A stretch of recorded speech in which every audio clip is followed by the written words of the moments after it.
That sounds, I got it. All Thank right. you. All right. Well, hi everyone. Thank you so much, Justin, for having me here. I know that we've been talking about this for a while, and yeah, I'm very excited today to talk about kind of the crux of my research over the past 4 years. It's a really big intersection between computer vision and generative imagery. So actually, we're going to talk a little bit today about generative adversarial networks and diffusion models, which features very heavily in a lot of my papers and a lot of my research.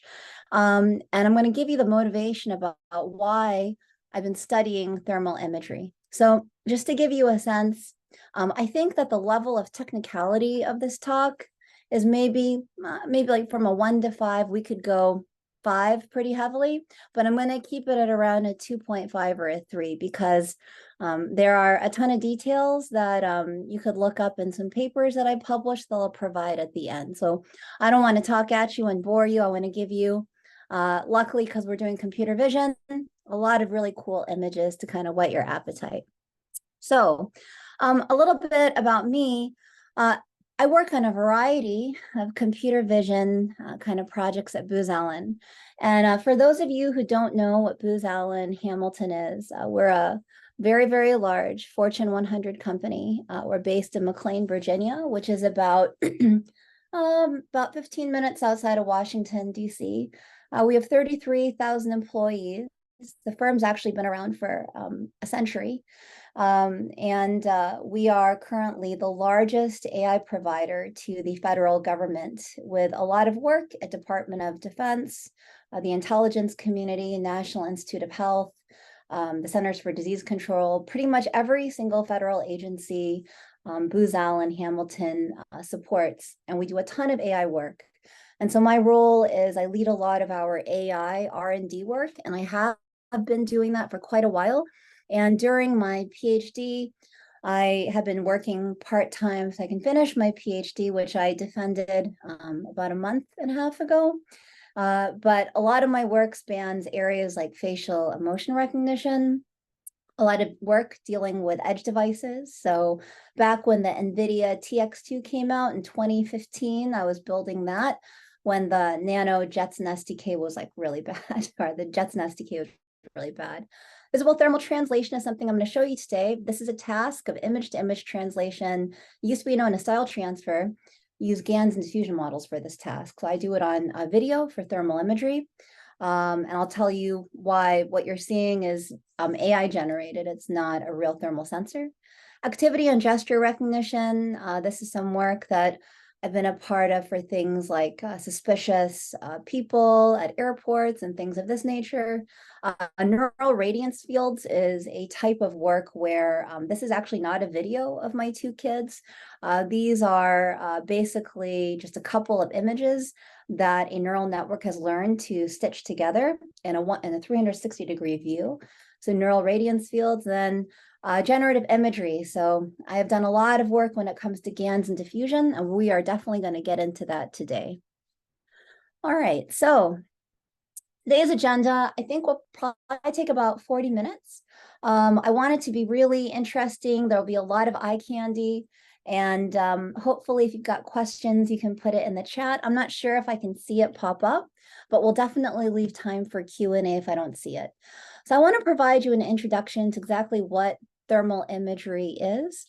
I want to set you up for success with some prerequisites. So I keep mentioning the word GAN, which is generative adversarial network, and diffusion, which is what you see in Midjourney, Stable Diffusion, all the fancy AI art models. I want to set you up for success and exactly those two schools of algorithms are. And then I'm very big into applied AI research. My PhD is largely in computer vision and generative imagery. But there are 4 things that I have developed over the course of my PhD. One deals with visible thermal image translation. You saw a picture of my husband, which is my test subject, where I've been doing visible to thermal image translation. There's one called registration, the second application. And registration is just a fancy computer science word that means aligning pictures. And it can be easily done when the pictures are in the same modality, like RGB pictures, but it's more difficult. We do cross-spectral, so I'll introduce you to that. The third application is actually learning a little bit about biometrics. I was at a conference in Slovenia actually about 4 weeks ago where I presented this work. So I want to show you that. And then lastly, excuse me, I'm recovering from a little bit of a cold. We can apply all this to the real world. So this is not just kind of like lab, kind of egg-headed stuff. I've applied this on a real clinical trial of cancer patients. So I want to show you kind of what that looks like, because I'm a big believer in using the rigor of AI, or rigor, making it more rigorous to meet social demands and social good. So I'm a big believer, and that's why I do AI. All right, so let's start. Before you look at these diagrams, you might have heard the word thermal image, thermal video, thermal, and you might have somehow related that to like some action movie where, you know, there's snipers going in and people are using night vision, and it's very similar. So within the entire continuity of the electromagnetic spectrum, all forms of light are not the same. So when you think about the electromagnetic spectrum, we're just dealing with waves. And for the visible light, we have a narrow band that, like when we're looking in our camera here or in our phone, these sensors are RGB sensors. So we can pick up all the visible light around us, and we can see that very easily with our human eyes. But for thermal images, when you use something like a thermal camera, that's a completely different set of optical properties, where we are now in, we can either be in the near, the mid, or the long wave infrared spectrum, but we are in the infrared band, which is about 8 to 15 micrometers. Essentially what's happening there for long wave IR, which is a spectrum I'm going to introduce you today, that type of thermal image can operate in complete darkness. So there are many, many different advantages of that. But before we do that, I want to give you some kind of overall real easy light physics about it. So the way that a thermal image works is that it's kind of looking at an object like the face as a black body. So with a black body, it means that all this incident radiation is being absorbed. What do I mean by radiation? Let's say heat, temperature that's being emitted from the surface of your skin. And the black body will emit it. But there's no visible light that is reflected or transmitted. That's why if you ever look at a thermal picture, and I'm wearing glasses right now, and you might be too, these glasses will come out if it's in a white hot spectrum, meaning things that are really, really hot are white and things that are really, really cold are black. This will be completely black because there's no heat that's being emitted from my glasses, just the surface of my skin. Now, the reason why this works is there's a metric. It's called emissivity. And the human body, the human face actually, is almost a perfect emitter. That's why we've got an emissivity epsilon of 0.98. When it's a 1.0, those are artificially made substances that are made in a lab. They're used to coat particular types of material. You might see them on particular types of machines or devices. They'll be all black. And that type of substance is made so that all the radiant heat can be absorbed. And the reason why you want a high emissivity is because when you point your thermal camera, the higher emissivity, the more accurate the temperature can be recorded from the actual object. So because the human face has a emissivity of 0.98, when we point a thermal camera, the true temperature is very, very, very accurate to the actual temperature of the face. This is very different from something like aluminum, because aluminum has an emissivity of 0.06. It says there's no way to accurately calculate or find that temperature.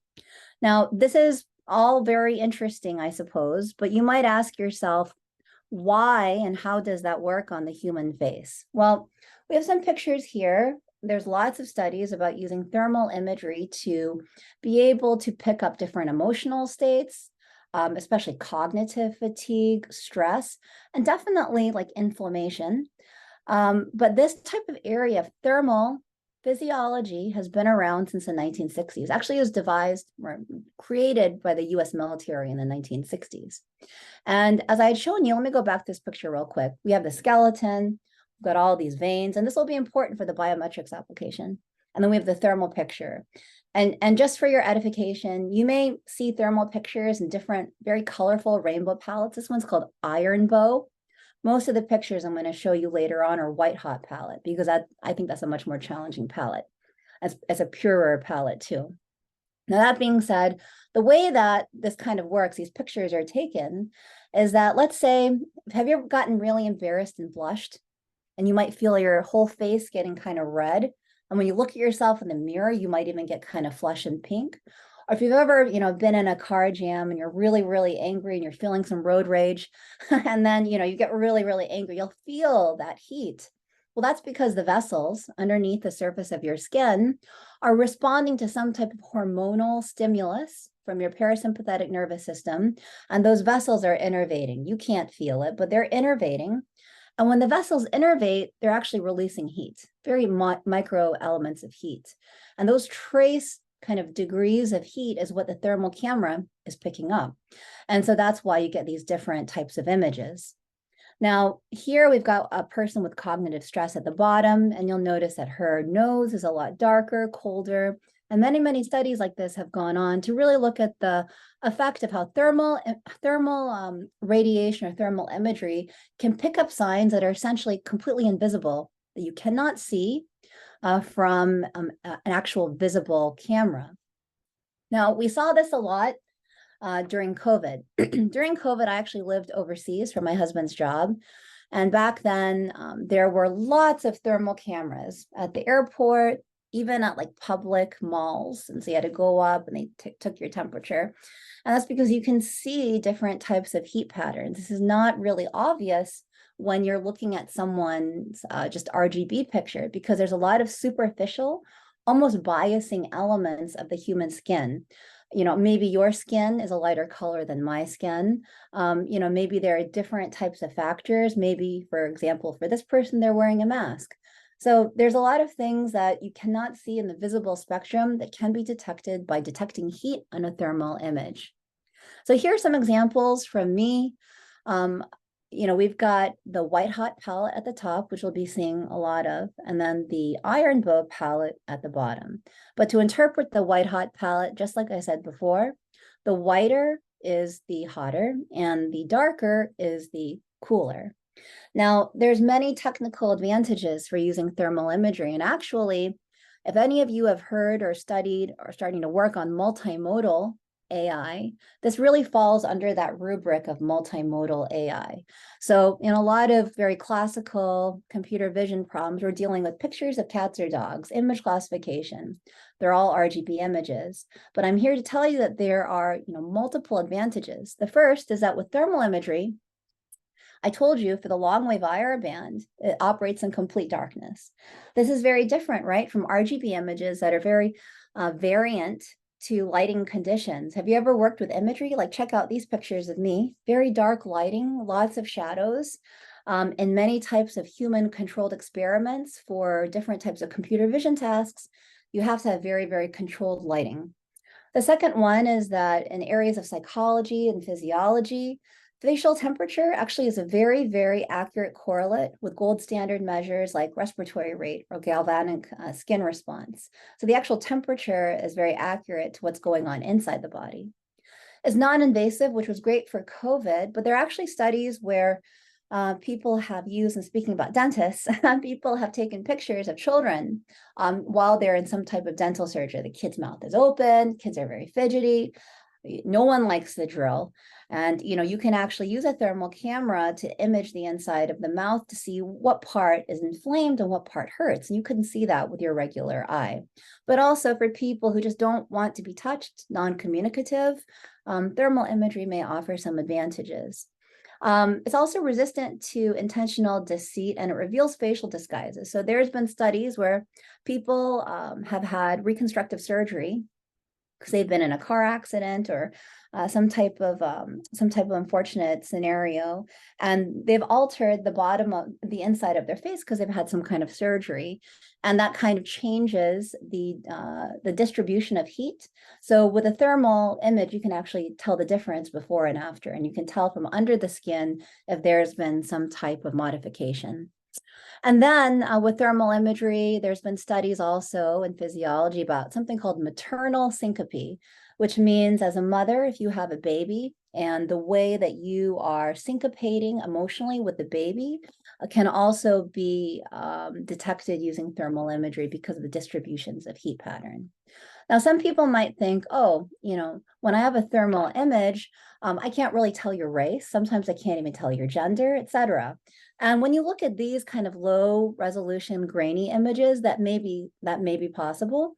But nowadays, especially FLIR, which is like the top provider of thermal cameras, FLIR has a technology called MSX. It's used a lot for building inspections. So for example, if you want to see if there's like a leak behind your wall, or if you own a huge manufacturing facility and you want to survey it using a drone to find any sources of leakage, they'll fly a drone with an imager, some thermal sensor on top. But they will superimpose the actual visible picture with the thermal picture. So it'll actually look like edges if you've ever done like canny edge detection. And this is a type of technology called MSX. So in some ways, if you do that, you're going to completely eliminate any sense of anonymity. So at the core, a thermal image may offer somewhat semi-anonymous imaging, much more than a regular, RGB picture where you can tell my race and my age and all these different things. But technology nowadays makes it less guaranteed. Okay, so while that sounds physically interesting, why on earth would someone be interested in using thermal images for AI?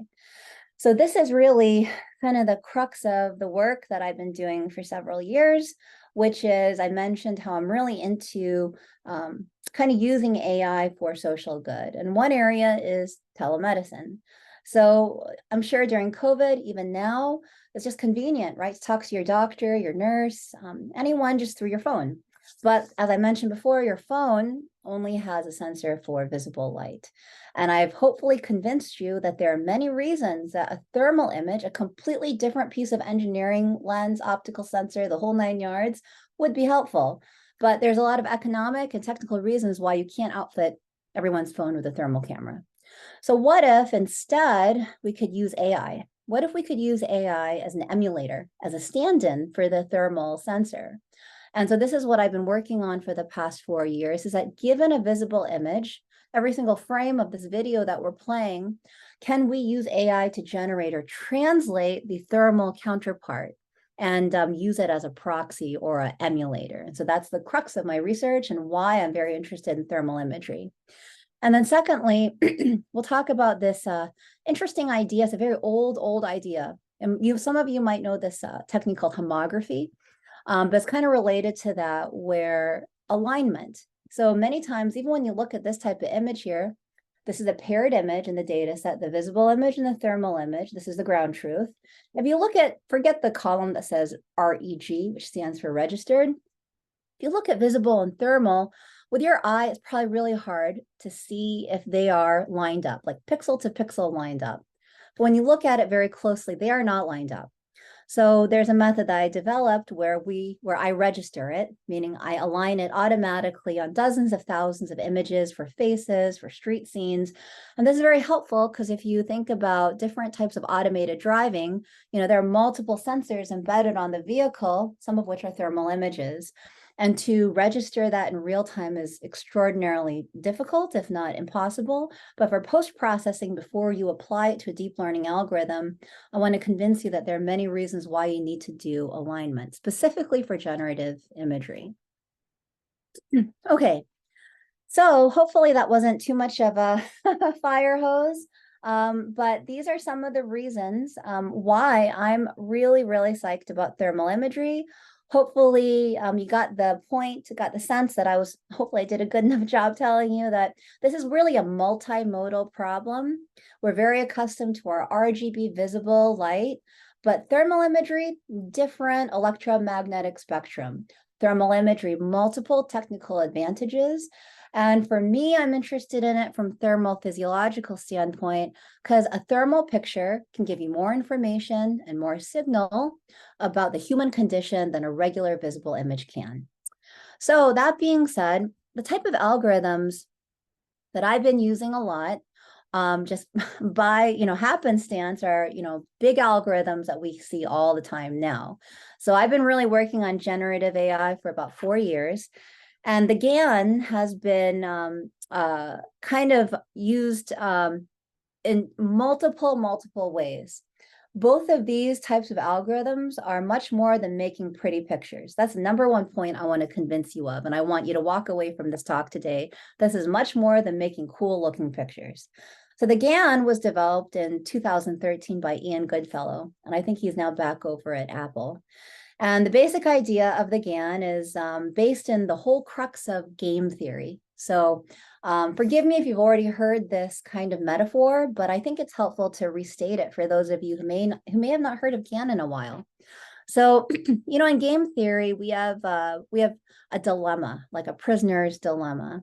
It's the same idea with a GAN, where we have two neural networks, not one, but two. Actually, there are thousands of GANs. I myself have created and published about 3 of them. GANs are published every single day. And a GAN doesn't have to be 2 neural networks, a generator making fake pictures and a discriminator trying to figure out how real or how fake it is. You can have 3 generators, 3 discriminators. You can have 1 discriminator, 5 generators. I've made them in many, many different ways. But the point here is that there's an adversarial dilemma. The generator wants to be able to minimize its chances of getting caught, and the discriminator wants to maximize its chances of being able to distinguish if that picture is fake or if it's real. So in a way, a generator is a counterfeiter, just making all these fake banknotes. And then the discriminator is like the police. Like, how real is that? Is that like 90% real or 20% real? And the generator and the discriminator are battling. They have 2 opposing objectives, which means that when we train these models, we have something called a saddle point. And maybe some of you have heard about or read about stochastic gradient descent, right? Where we have like a bowl, like an ice cream bowl, which is like the famous metaphor. And we're rolling a hill down the bottom of this bowl to some global minima. Well, in a saddle, like a horse saddle objective, we have one neural network who's trying to minimize, which is a generator, but we have another that's trying to maximize, going up at the top, and you kind of have this horse saddle 3-dimensionally. So it's a complex kind of loss landscape, but basically this is a battle of convergence. That's really what's happening here. Now, the whole thing comes to a head in an ideal, nice, hypothetical world when the discriminator just cannot tell anymore if the picture is real or fake. That means the outputs are 50%. And so this is kind of the classic setup when it comes to making fake pictures, again. Now, with a DDPM, popularly known as a diffusion model, it is a completely different beast altogether. There is no generator, discriminator, game theory, opposing objectives. It's not to minimize the complexity of the math, because it's all variational math. But in the diffusion model, we're working on an idea called noise. And so that's really the crux of it, which is there's 2 processes. Sometimes these diffusion pictures, if you've ever looked at these diagrams online, they're hard to interpret because they've got 2 arrows. But follow me here, and let's start with X sub 0.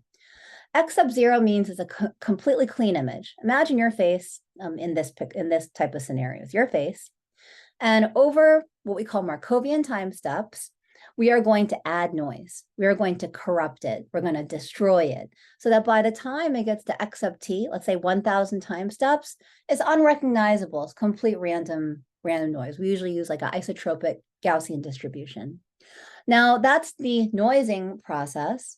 And then we actually have a neural network. It's usually like a ResNet kind of UNet. UNet is a very popular algorithm that was really made famous for biomedical image segmentation. But anyway, so we use a UNet, and the UNet is called the noise estimator, only one neural network. And the only job of that neural network is to be able to predict, how much noise should I strip away at each one of the 1,000 time steps? And that's when we go backwards. So that's called the denoising or the generative process. It's a very expensive process when it comes to using compute. But the basic idea is that we want for this neural network to learn how much to remove going all 1,000 time steps back until it can reconstruct or generate a very similar image that's completely clean. Obviously when you add something like a clip model, which deals with text embeddings, is what you see for like mid-journey or stable diffusion, we have a different set of conditioning, meaning that's learning another set of signals, another set of embeddings, which are related to text. But in its most vanilla form, this is what a diffusion model does. So we've got a GAN and a diffusion model. So now you guys are all experts, you know all the prerequisites of what we're going to talk about. Even if you forget this, it's not a big deal. I just want to make sure that we're all kind of playing from the same sheet of music. All right, so you may see me checking my watch. I want to make sure I'm not one of those people that drone on and forget that you're out there in virtual land. So excuse me if I keep looking. All right, the first application is I want to generate a thermal face with only the visible face. How do I do that? Okay, so I've worked on this problem for 4 years, and what you see in front of you is actually, technically, it's like probably like my 1000th kind of attempt. You know how it is, right? You write a ton of scripts, you make changes, etc. But this is the third paper that I've published, where the first one, the second one were better and a little bit better, and this is the best one. So this is something that I presented when I was in Kuala Lumpur at IEEE ICIP 2 weeks ago. And you can tell right now, because you already learned about GAN, this is a GAN, and you can automatically tell, right, that there's a generator phase and a discriminator phase. So I'm not going to belabor this too much because it's not necessary to like tell you everything about everything that's happening here. But the bottom idea here is that I've got a visible image, A. This is very different when you just saw, because let me show you this. What you just saw, if you see my cursor, you saw noise, right? You just saw a vector of noise. Now what I'm doing is I'm giving it a real image, an actual visible image, an RGB 3-channel image, which is A, that's the visible image. So I'm not just giving it a random initialization of noise or Gaussian noise, I'm giving it a real picture. This is called conditioning. This is also called image-to-image translation, and there's a lot of famous models you can play with on Google Colab right now called Pix2Pix, CycleGAN, StarGAN, MUnit. I could rattle all of them off, and I've measured this algorithm against all of them and very similar comps that deal with visible thermal image translation. But here we got a visible image A. We pass it through a generator, and it's going to make B hat. B hat's a fake thermal image. And then what happens in the discriminator phase is that the discriminator is going to consider 2 scenarios, because a discriminator doesn't just predict is it real or fake. It needs to be able to calculate a real loss and a fake loss. So it's going to take the real pair of A and B, and then the real visible image A and the fake thermal image B hat. Another thing that might kind of strike out to you here is a lot of italic stuff, right? There's a lot of these L's with all the subtext under it. These are loss functions. So maybe now you can already see that and appreciate that with a GAN, GANs are notoriously hard to train, even now. You cannot get Pix2Pix and just run this through it and expect to have great results. That's why there are so many GANs out there, thousands and thousands, for multiple different types of tasks, because all these different loss functions are minimizing error across different elements of imagery, from the texture to the structure to things that I'm interested in, like making sure the distribution of temperature and heat is correct. Even things I'm going to talk about next slide, which are like the actual signal, not the picture and the pixels look like, but the actual low and high frequency signals. So, and again, we are always dealing with loss functions. It's never just one. Like if you're doing image classification, you've got a soft, you've got cross entropy loss and a softmax layer. It's not just that, we're dealing with a lot. So there's quite a bit of tailoring and there's quite a bit of work that's involved in here. So this work, I'm really proud that we generated a lot of thermal images and quantitatively scored them. And they're state of the art when it comes to this kind of work. Now, one element, and I'm not asking you to look at all these formulas, that would be a real pain, is that we talked about multimodal signals, right? We talked about the visible image, that's one signal. We talked about the thermal image, that's another signal. But now I'm going to introduce to you a third signal. So these pictures here are what we call magnitude spectra. And this is really inspired by some work in super resolution as well as deepfake detection for traditional forensic image matching. But let's look at this reference image. I don't know if you guys can see it, but it's the Golden Gate Bridge. And if you look at it, you'll see these striations on that purple picture right below. And those striations represent those cables of the gate. Those striations also represent very high frequency edges, hard edges in the picture. And all the bright spots in the center are the most concentrated amount of low frequency signal. Low frequency meaning really smooth textures of your cheek, things like maybe your lips, the inside, things that don't have a hard edge. And so the finding here is that there's actually a signal difference between visible imagery and thermal imagery. And I think that makes sense, right? Because with thermal imagery, it's very fuzzy, very low resolution, very blurry, but we can exploit this and we can learn it as a part of the GAN to make better and better looking fake thermal images. This is really drawn from Fourier this particular one's a discrete Fourier transform because it's bound by image and height, but this is drawn from signal theory, where we can actually use this type of information in an image too. So we can get the signals of an image as well. And if you want more information, I'm happy to send it to you. There's a lot of information in traditional computer vision about something called anti-aliasing. And if you ever look at old kind of GAN pictures or fake generated pictures, you might see like little checkerboard artifacts, or you might see hallucinations. And what that means is that there is a mismatch of signal. There is basically a stippling pattern where the signal has not been learned very, very well. So anyway, my bottom line here is that there's even more signal than, pardon the pun, that meets the eye.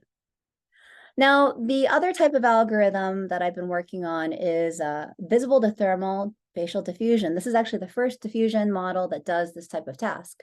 And now that, you guys have all seen the prerequisites, this is also something that you can meander through as well. The only thing here is that I want to draw your attention down here to y sub 0.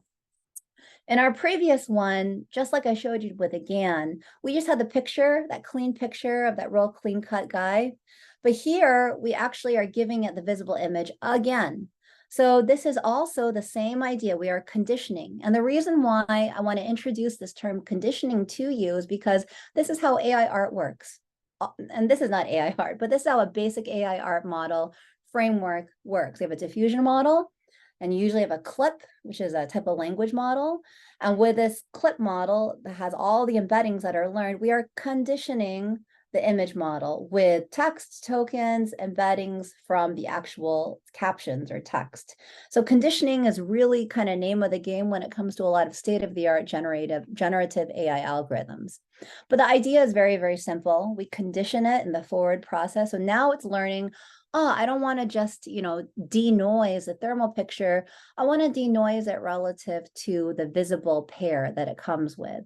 And then we do the reverse denoising generative process. Now, what are the results of this? Well, I promised you a lot of eye candy, which is the thing about computer vision that's really fun. And so we can see here that we have two data sets. One is called DevCom from Army Research Lab, and the other one is called Eurocom. It's a French research lab. And so the competitors are like CycleGAN and Pix2Pix. That's just one particular type of algorithm. And the red boxes kind of give you a sense of how well, our models perform, meaning that when you look at where it's like the 1, 2, 3, the fourth row, that's our algorithm. And it's a lot clearer and much closer to the perceptual clarity of the real thermal image, RT. And then with the diffusion model, it's not that great, right? The diffusion model sometimes fails. Now, here's the thing with diffusion. There's a lot of, what's the word? I don't want to say the word artistry because it's kind of cliche, but there's a lot of variation in diffusion models. There are a lot of things to consider. With GANs, you have a lot of loss functions. With diffusion, you have things like a variance schedule. That fancy word just basically means when you add noise and when you take away noise, it's not the same amount every single time.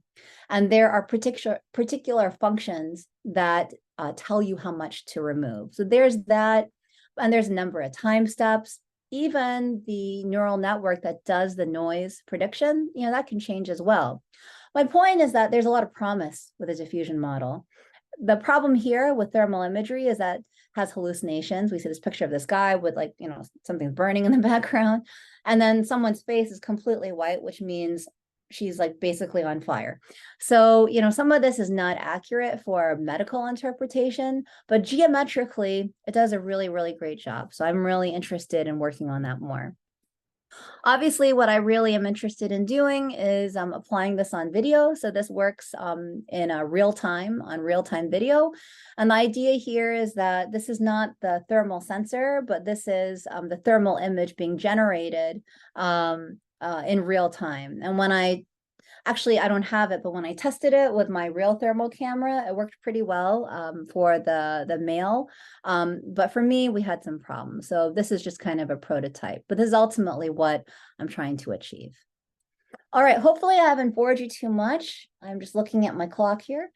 And we're going to move on to another application. This is visible thermal alignment for sensor registration. And I guess I put the word alignment again because I really want you to remember the word alignment.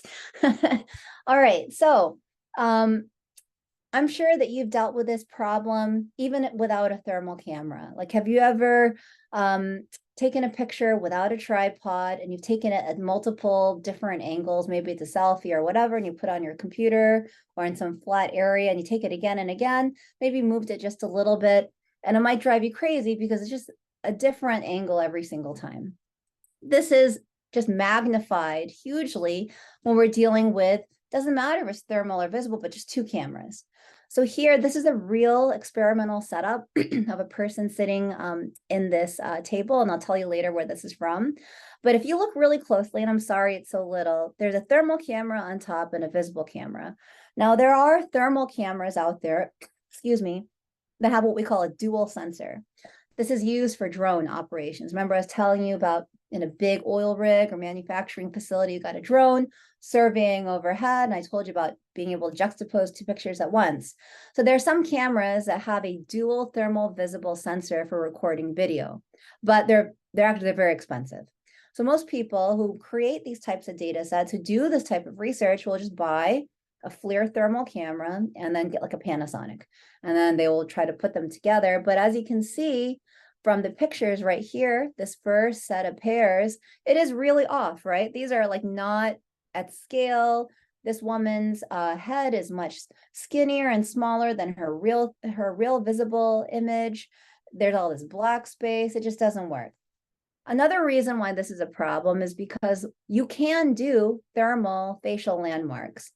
If any of you guys know like what a Viola Jones face detector is, or if you've ever used anything like Google Media Pipe, they've got a face mesh or active appearance models. Those work like a charm for visible images, for RGB images. They are not trained to work on thermal images for all the reasons that we just talked about: resolution, blurriness, texture. Thermal images are really hard to deal with.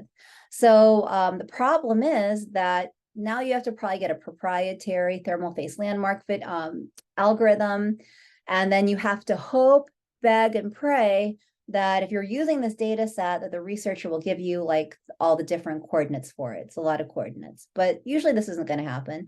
And this isn't the type of algorithm you can just pull off a Hugging Face.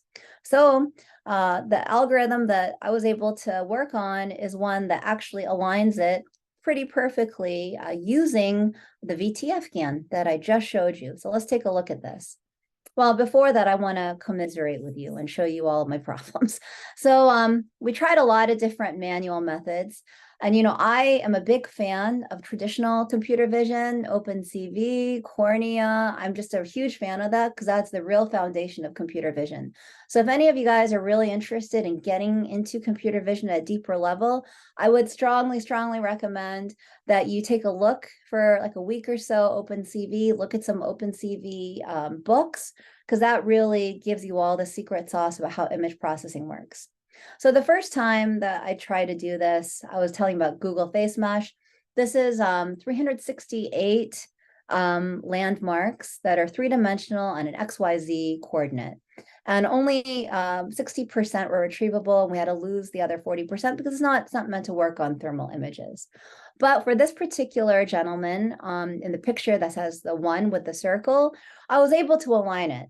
The problem is that for any of you who've worked with OpenCV, you can do things like iris approximation. If you do iris approximation, you have to have a very, very clear understanding of the exact X and Y coordinate of both irises. And then you have to magically know what the rotation matrix is. So I might say a couple of terms that come up, one called an affine matrix. This is just a fancy way of saying how much essentially zoom, shear, rotation has an image had to undergo. And so an affine matrix will actually give you the parameters for all of those distortions that have been done to that picture. But anyway, my point is, eventually I got it to align. It took a lot of time. It's not possible to do this on 100,000 images by hand. So this would be the similar to going to Photoshop, zooming and doing all this ridiculousness it's not right. The second one is to kind of do this like poor man's binary thresholding, like double binary thresholding. This is obviously not going to work. And the third one, Lofter is kind of like SIFT, SURF, ORB, these different types of feature detection algorithms.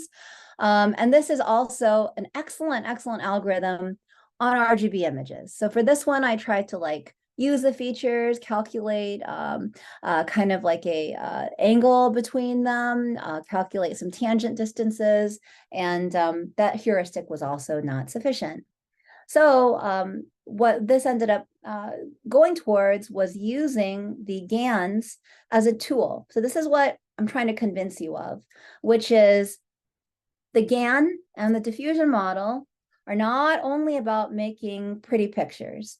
They are just a tool, just like a convolutional neural network, a vision transformer, different types of transformers, you know, an old school LSTM, linear regression. These are just tools. It's not magic, it's just tools. So here, this is an algorithm that I published. This is what I was telling you guys about that I talked about in Slovenia. It's called Vistamorph. And the idea here, and I know there's a lot going on, so I'm sorry about that. But if we just look right here, the basic idea is that there's two BTF GANs. Essentially, we have four neural networks in play. And the secret sauce is what's going on right here, this A1 hat. And I know you're like, I don't understand what's going on, Catherine. If you think about what I had mentioned before, that there's two modalities. We have a visible modality and a thermal modality. And I even showed you those purple pictures of like the magnitude spectra to give you a sense that the signal in the image is different. The visible signal is different, and then the thermal signal is different. They have different edges. They have different textures. It's just different, like, you know, apples and oranges. Well, there's an algorithm here called the STN, it's called Spatial Transformer Network. It was developed by Yaderberg, it was published at NeurIPS in 2015. And at the time, it was used to get like MNIST pictures. You guys know what MNIST is, like 0 to 9. And to just kind of like, you know, make the 9 align well to the other 9. And it would just kind of like warp these 9s together. And the cool factor of this old school STN network is that it would learn this affine matrix. It would learn automatically how much to adjust the 9 to make it match the other 9. So remember I had shown you here, I was like commiserating and complaining about, oh, I had to like manually program the shear and the warp and the zoom and all these things that I was just kind of guessing. When you use something like an STN, it will automatically learn it for you. Now, the problem is that it can only do it for RGB images. So how can I get a thermal image and project it, put it into the RGB camp? How can I do that? Well, we can actually turn around the visible to thermal facial GAN and make it go thermal to visible. And so that's kind of the secret sauce here, is if I can get this picture of the real thermal image and make it visible, which is A1, then I can pass the real visible A and the thermal, which now, okay, it's in the visible realm. Now I can pass that over to this STN. And actually, it took me a really, really long time to figure that out. I would say this is probably the hardest problem that I worked on during my research. It was a really hard problem, and I racked my brain around it quite a bit. But the bottom line is that once we kind of figured that out, then cool, everything's great. We can learn this affine matrix, and then it will register, and it works like a charm. So here, there's an algorithm called NEMAR. It's the closest competitor. And you'll see that we've got the real thermal image. See how small it is? It's not aligned. And then we have the real visible image. And here's my algorithm. So we can see through the grid lines that it does a pretty excellent job of aligning or registering. And the competitor is not so good, right? We can see it's not, the thermal image is not at the right scale as the visible image. That's the whole game here. I want the thermal image to be exactly proportional to the visible image. I want it to match geometrically. Now you might be looking over here and think, why is this all gray? Well, now that I talked to you about the Fourier loss, this is a real key element when it comes to thermal images. Remember how we talked earlier about how thermal images can operate in complete darkness, like long wave IR? These are all long wave IR pictures. That means that if you and I go outside right now at night and we have a thermal camera and we are in complete darkness, away from the city and ambient light, because it's just picking up radiation, heat coming off of your face, your body, wherever, it'll create a picture. So it doesn't need any light source at all. Now, that means in a lot of these data sets and in real life conditions, the visible picture, there is a man here. You may not see it, but there is a man. That there will be visible pictures where there's no light at all, or very dim light, like this woman. But because our algorithm, this Vistamorph, learned this Fourier loss textures, so now it's like, hey, you know what? I don't need 0 to 255 pixel. I'm gonna actually learn the signal. I'm gonna learn the texture and the signal that's in these images, not just a distribution of pixels. Then what happens is that with the competitor algorithm, it can't even see that there is a visible image there at all, much less be able to do this thermal to visible translation, this generative task. Can't even do it because it has only being dependent on the pixels. So the real kind of moral of the story here is that the GAN is used as a tool, and we are learning multiple modalities. At surface value, it looks like it's just pictures, but it's really RGB pictures, thermal pictures, and we're also learning signal.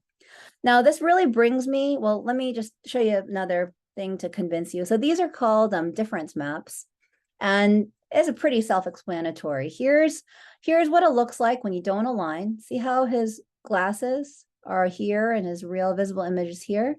And then here's the competitor. Oh, it doesn't do a good job, right? And here's mine. So it's very superimposed. It gives us another source of truth that the images are very well registered. Now, the last thing, or the third thing, and I'm going to go pretty fast because I don't want to bore you too much, is I want to go back to this. So one reason why registering images, aligning pictures like this is important when it comes to generative AI is because if you don't do it, right, you're going to get a person who is not the right person. That's the basic moral of the story. So in this GAN, this is visible to thermal translation, meaning I got the visible image, I made it output a fake thermal picture, I didn't align it. See how they're still off? Didn't align it. And here's what comes out. I don't know about you, but that doesn't look like this guy.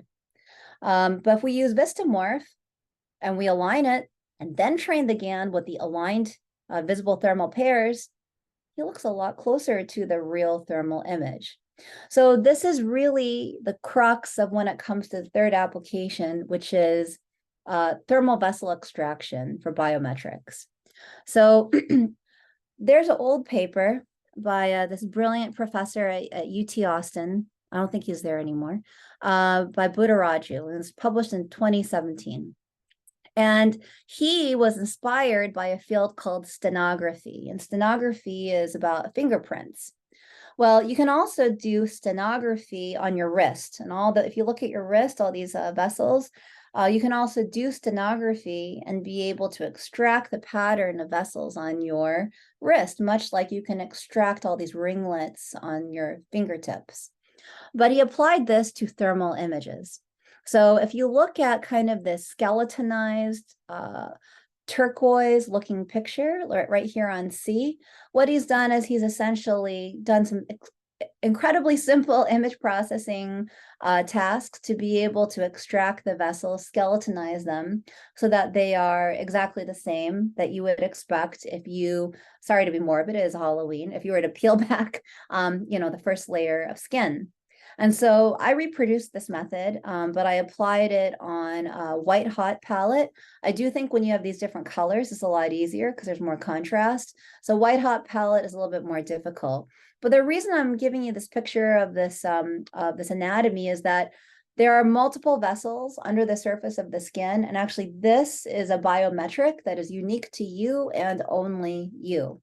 So the point of the matter is, again, if I don't align the pictures, I'm going to get a wrong woman. If I align the pictures and then run them through the GAN, I'm going to get the right person. And so I can prove this using this thermal vessel extraction and basically say, hey, how similar are the vessels under the skin of the thermal image after I align it, do all this stuff, and then run it. So we can prove anatomically, biometrically, that the right identity is generated if you do this task and just not get misaligned pictures. So that's kind of one of the key findings here. And I will end my talk a little bit in about 8 minutes with some ethical considerations I'd love to get your feedback on.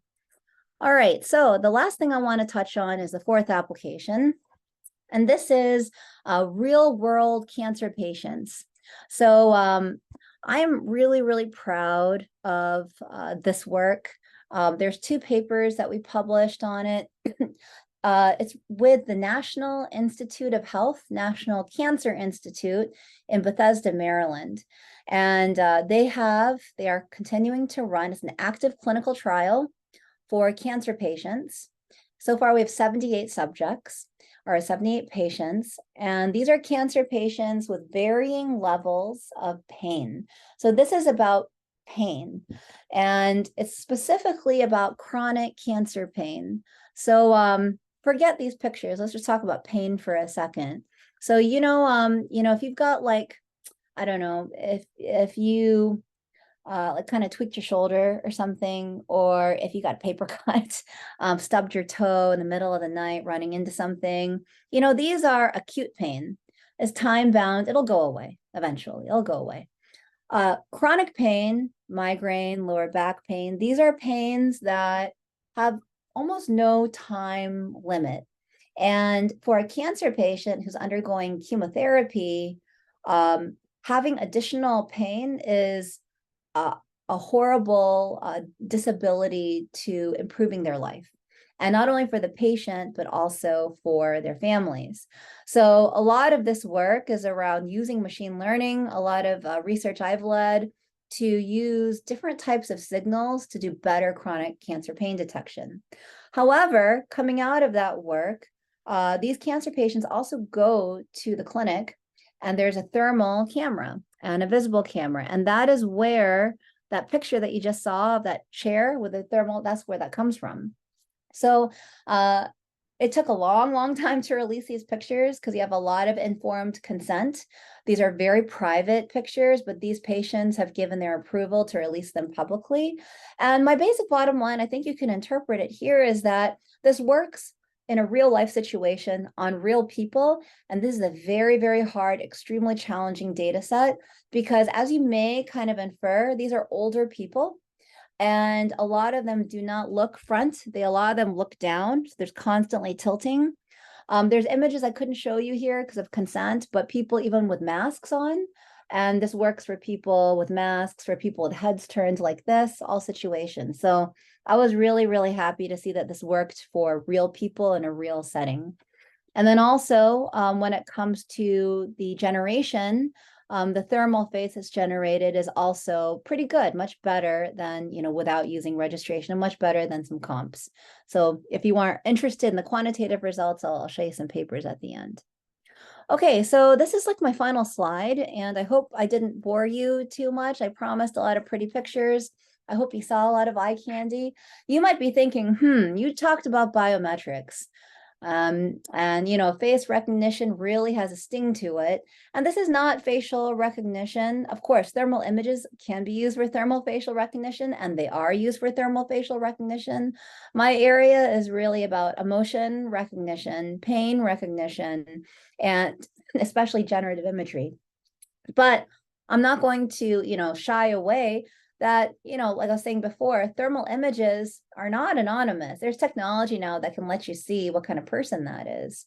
And that when it comes to now being able to use technology to extract the vessels under the skin, yeah, there's a lot of concerns there. And for the biometrics conference, which is the top biometrics council, IEEE, they're not really looking at this problem either. So my point is, I think we need more discussion and more exploration about validating how it's used and controlling it as well. Also, I have a picture of coffee here because I bet one of your natural questions out there is, okay, so you used all these visible thermal data sets. Like, what if I'm drinking hot coffee? Will it work? Or what if I just went for a run? Or it's really cold here, and what if I'm shivering? Will it work? It probably won't work, because those are edge cases where the model has not been trained for those particular situations.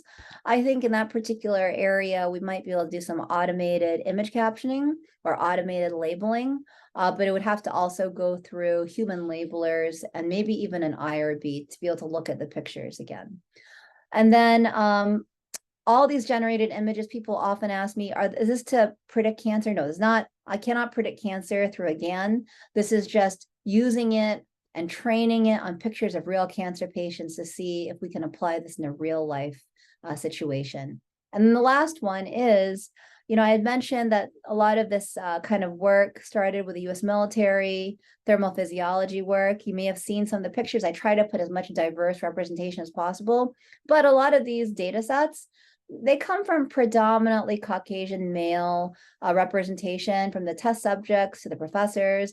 So there's still not a really good representation of minorities. I've seen this come through in multiple ways while training, especially when I look at some of the images and it's absorbed more male features, for example. So that pretty much concludes what I'm talking about today. And if you guys if you want more, if you're very interested, I have a very small but quite a strong and mighty following of subscribers on my TikTok. If you want to hear me commiserate and complain more, then please follow me, because I'm always posting stuff about random things about AI. And then please feel free to reach out to me whenever you like. I always am very happy to help people who are still kind of navigating their voyage in AI. And if you're interested in computer vision, the more the merrier, because that's obviously very close to my heart. So thank you very much for your time. Hopefully I didn't exceed it too much. No, this was great. This was great, Catherine. Oh boy, a lot of information to take in here for sure, for sure. I got a quick question. Well, I got a lot of them actually. I was taking them sort of along the way. I was just wondering, thermal images. So do they does I guess, how am I going to say this? Do they like diffuse heat worse or better than RGB? So if somebody's like 200 yards away, I can see them with my naked eye. Would a thermal image show up just as good, about the same, worse, better? Do you have any idea? Yeah, I mean, when it comes to visualizing heat, I mean, that's what a thermal imager is for. Mm-hmm. So even when you look at this picture here, for example, it is, what's the word I'm trying to say? It doesn't matter what color your skin is. Mm-hmm. That the thermal image only cares, there's only sensing the release of heat from vessels at the surface of your skin. So thermal images in general are going to be lower resolution and blurry, but there's a lot of technology, for example, that I mentioned with FLIR, that can overlay on top of it kind of an edge map where you can get a better appreciation of how the visible image kind of looks in relation to the thermal image. But obviously with RGB images, just at like a superficial face value, your eye can see it better. But when you're talking about different sensitivities of heat, only a thermal sensor can pick that up, because this is also, we're talking at multiple levels of Kelvin for different levels and sensitivity of heat. So there's a range of heat that the thermal sensor can actually pick up. It would be impossible to pick that up with your naked eye. But if you're talking about just as a grainy and blurry, yeah, it definitely is. Sure. Okay. Yeah, I We just, have a yeah, go ahead, Allison. Oh, I was going to say we have a question in the chat. For thermal images, is it important for the camera to be closer?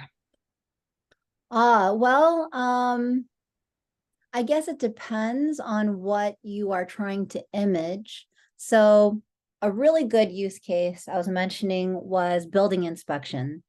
So if you feel like I've seen all these videos where people will get saran wrap and hair dry it so that it will cover up any kind of drafty areas of their window. But if you used a thermal camera, it would see right through the saran wrap and you'd be able to see like really, really cold bands at the edge of your window. When you're doing building inspection, usually the camera is very close. The zoom is very close. And you'll find that with a thermal camera, anything that you look on FLIR, like on Amazon, for example, it will come pre-calibrated with particular resolutions. Let's say like, I'm just going to make it up like 630 by 420 resolution. It's very, very expensive to get a thermal camera. Like it would be a scientific thermal camera that would have like 4K resolution. Some of those are not even open to the consumer market. But things like what you're seeing here, this is like not me putting it here. This is me putting it like right there. So just like with any type of camera or sensor, you can manipulate the image. You can manipulate the thermal camera with zoom. That's what I'm trying to say. But in certain situations, obviously you want it close, like a building inspection.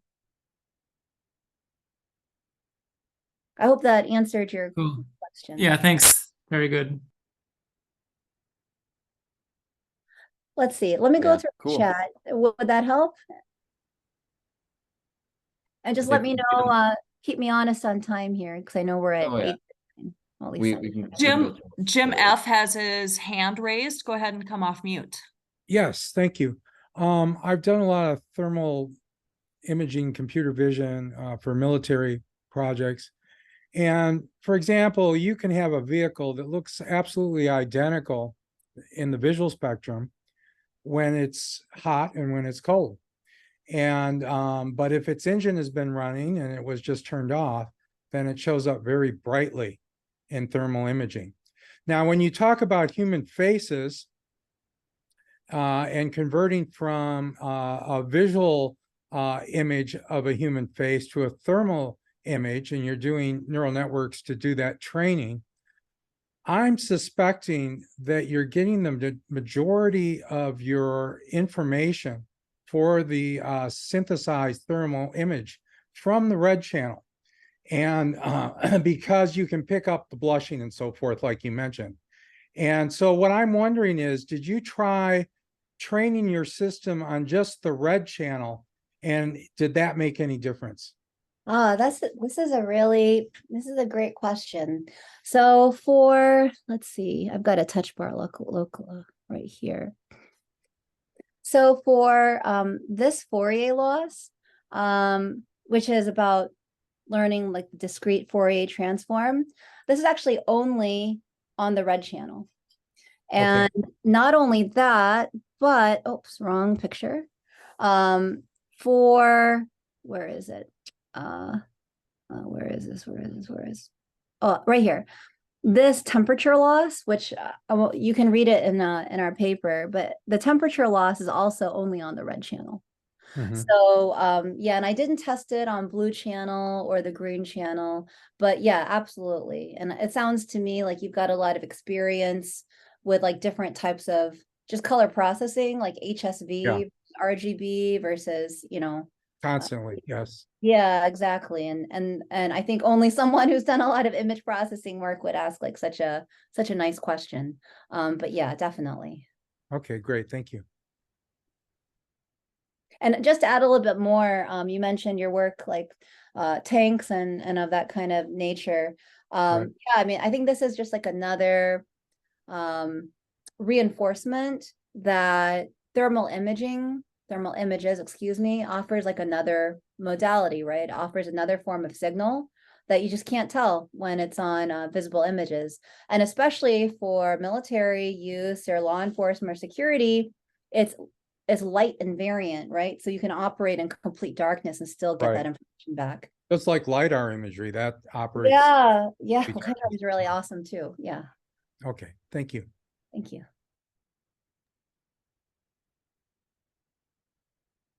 I was wondering, I understand with the thermal imaging, you're not trying to predict cancer, but is there something around pain, I guess, and thermal imaging? Or is that what you were trying to get at with that piece? Yeah, that's totally what I was trying to get at. So let me move back here. Yeah, I glossed over it a little bit because I wanted to be quick on time. So this paper right here is one that we published a couple of years ago at the start of the data collection. Not only will this give you like everything you want to know about the data, but there's like a 19-page appendix I wrote for all the neural network architectures and all the details. I'm telling you this one because this is about chronic cancer pain detection, but there's no thermal images in that. This paper is about using thermal images, is one to your right.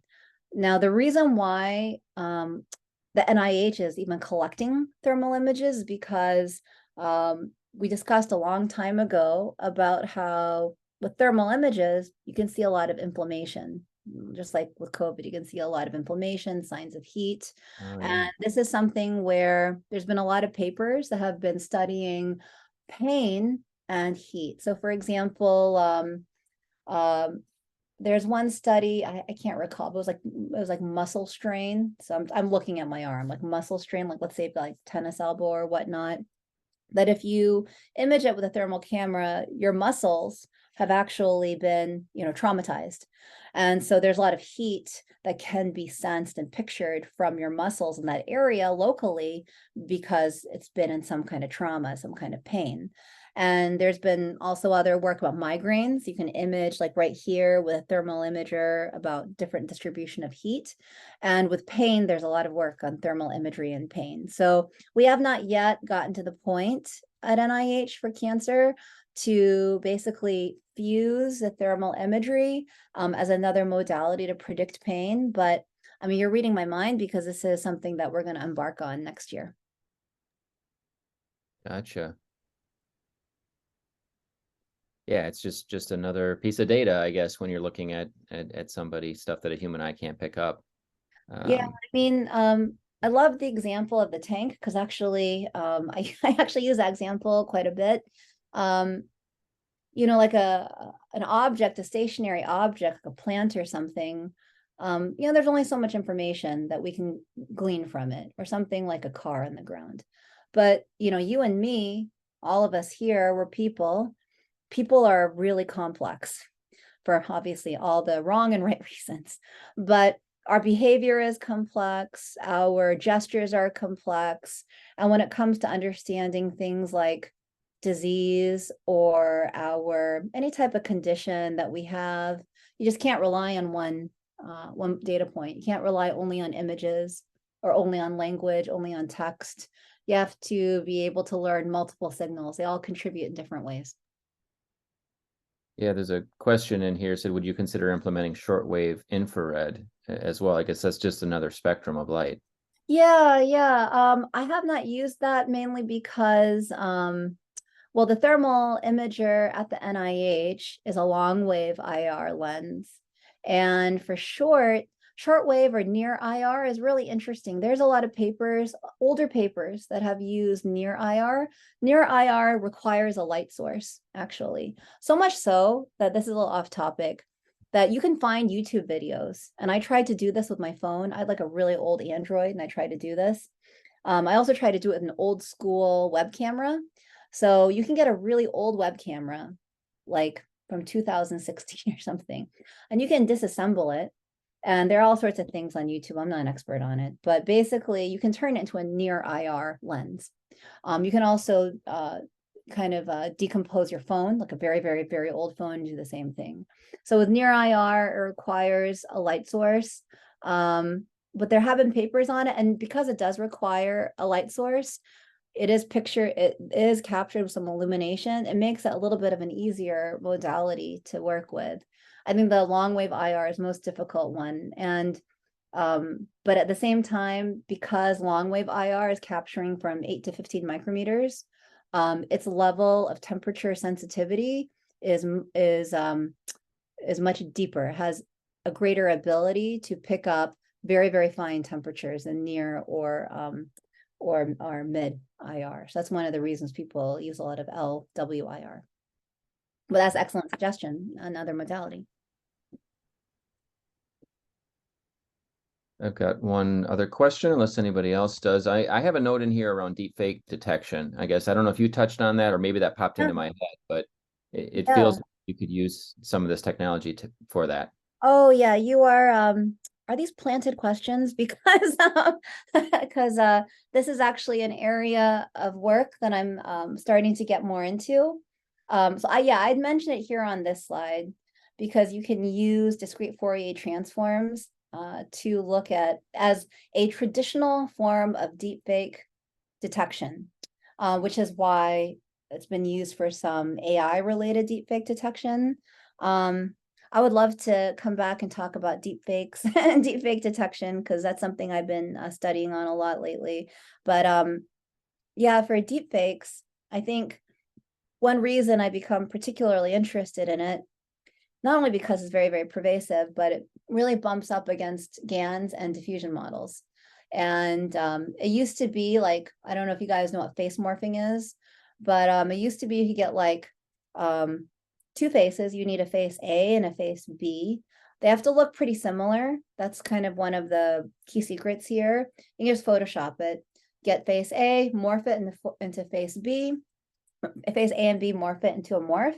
And the criminal attraction to this is that you can then go to like a passport control office and they're just using a camera and they will, pass this image as identity B. So if you have an accomplice and that person's identity B, they can get a passport in their name. And this has been done. There's like an article actually a couple of years ago where there's some German art group and they did this. And now this one woman has her German passport and some German government officials' passport because she did a face morphing.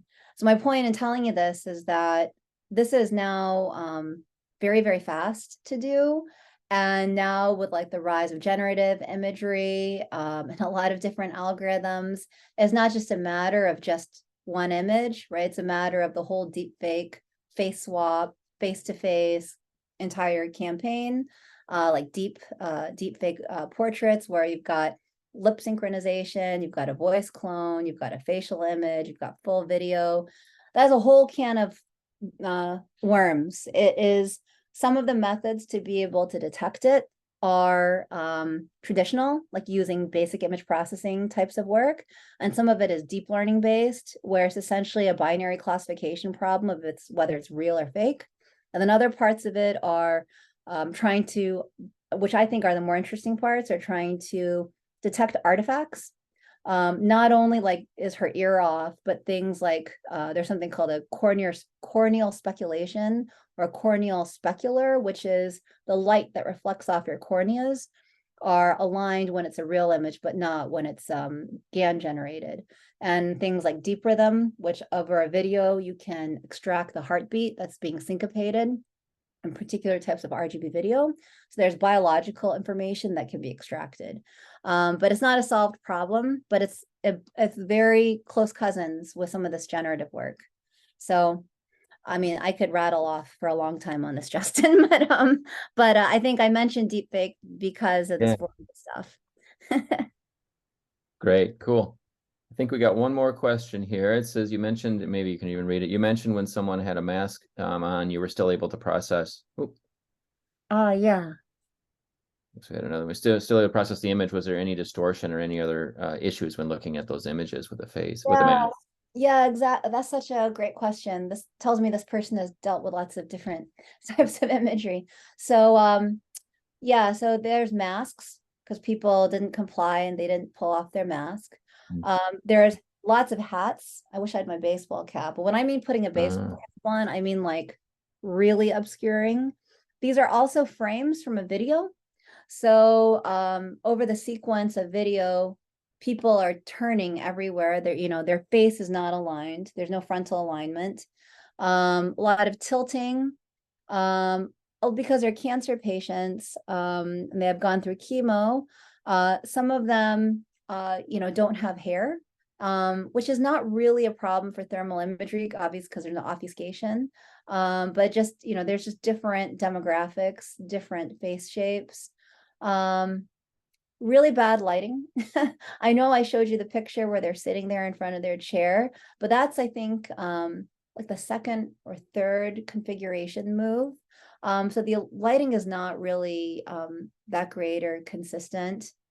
But really, I think the biggest one is just a lot of non-facial alignment. When I mean non-facial alignment, these are easy.